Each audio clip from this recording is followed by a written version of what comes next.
गेहूं की पैदावार लेने का तरीका। पहले क्या क्या पहले पहले के ज़माने में यहाँ बैलों से या मतलब इनको जुताई होती थी।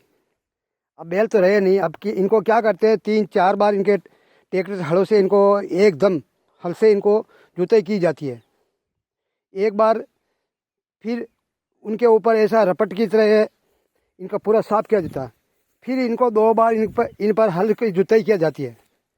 जुताई करने के बाद इनको गेहूँ कम से कम 1 बीघा में 20-25 किलो की मात्रा से हाथ से ऐसे यूँ छंटकारा, ऐसे यूँ पानी का जैसे बहुत सारा आता नहीं, ऐसे इनको यूँ वैसे अपने इनको ये छंटकारा किया जाता, ऐसे यूँ छंटकारा किया जाता है ऐसा। इनके बाद में फिर इनको वो ऐसा ही एक लकड़ी का वो ऐसा चपटा रहता है, उनको उनसे ट्रैक्टर की तरह से उनको फिर ऐसा समतल किया जाता है। समतल करने के बाद अब बैलों का ज़माना है नहीं, ट्रैक्टर का ही है। वो ट्रैक्टर से ही फिर इनको ऐसा एक ये कणा आता नहीं, इनको कणा निकाला जाता है ऐसा। इनका इनका पूरा ये ट्रैक्टर से निकाला जाता है, हाथ से नहीं निकाला जाता इनको। जहाँ पर फुहारे की व्यवस्था है वहाँ ऐसे निकालने की ज़रूरत नहीं होती है, वहाँ एक ही ऐसा निकाला जाता है, फुहारा बिल्कुल आ जाता है। इनके बाद में ऐसा फिर ये हाथ से जैसे ये करना है नहीं, इनको हाथ से यहाँ से ऐसा पूरा इनका पूरा बंदा किया जाता है। फिर इनके बाद में ये पिलाई किया जाए इनको, वहाँ से ये बड़ा ये इनको हमारी भाषा में दोरा बोलते हैं, दोरा पिलाई के लिए।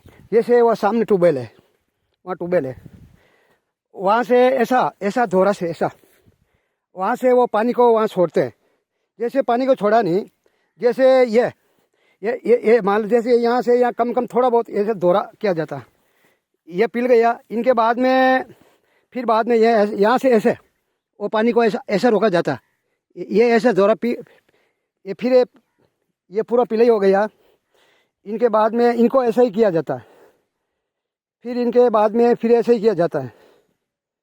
ये पानी पिलाने का तरीका, ये खेत में पानी पिलाने का तरीका ऐसा होता है।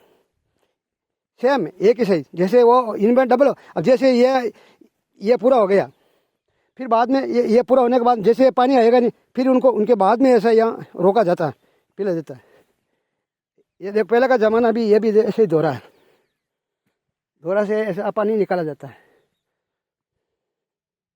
ये गेहूँ कम से कम 15-20 दिन बाद में फिर अब तो यूरिया आ गया, इनको यूरिया से ऐसा छंटकारा किया जाता है, ऐसा ऐसा ऐसा।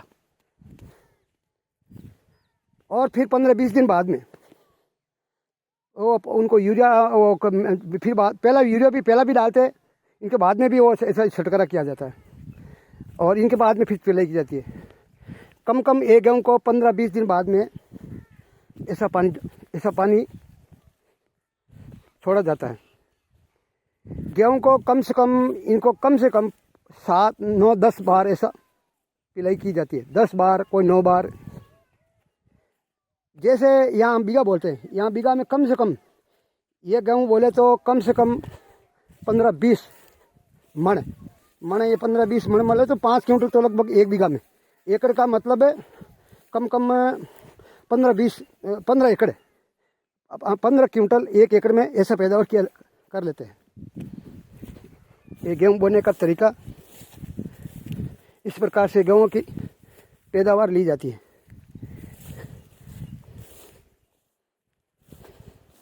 अब ये कम महीना 1.5 महीने का हो गया। अब ये 2 महीने के बाद में इन पर ऐसा फूल आ जाएगा, फिटा आ जाएगा, फिर इनको काट लिया जाएगा।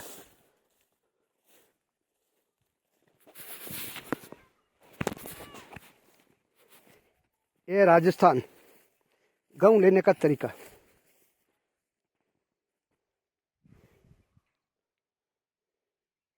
गेहूँ की पैदावार लेने का तरीका, ये देखो ये कैसा देखो पिलाई के लिए।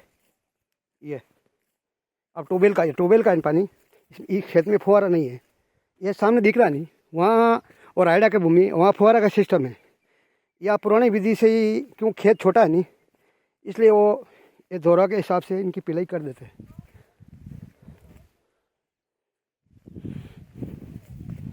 आजकल बहुत फैसिलिटी हो गई नहीं, अच्छा गेहूँ है।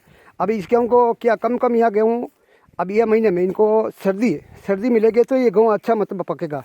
अगर इस प्रकार के गेहूँ को सर्दी नहीं मिला तो ये गेहूँ बहुत बिल्कुल कम होगा। अगर मान लो सर्दी इनको कम मिला तो जैसे 1 बीघा में 15 या 20 मन होता नहीं, उनकी जगह ये कम 10 मन ही होगा, कम 2 क्विंटल होगा। अगर भरपूर सर्दी मिल गया, बराबर पानी मिला नहीं, तो कम ये 1 बीघा में कम 3 4 5 1 क्विंटल ये पैदावार ले सकते हैं। गेहूँ का पैदावार लेने का तरीका।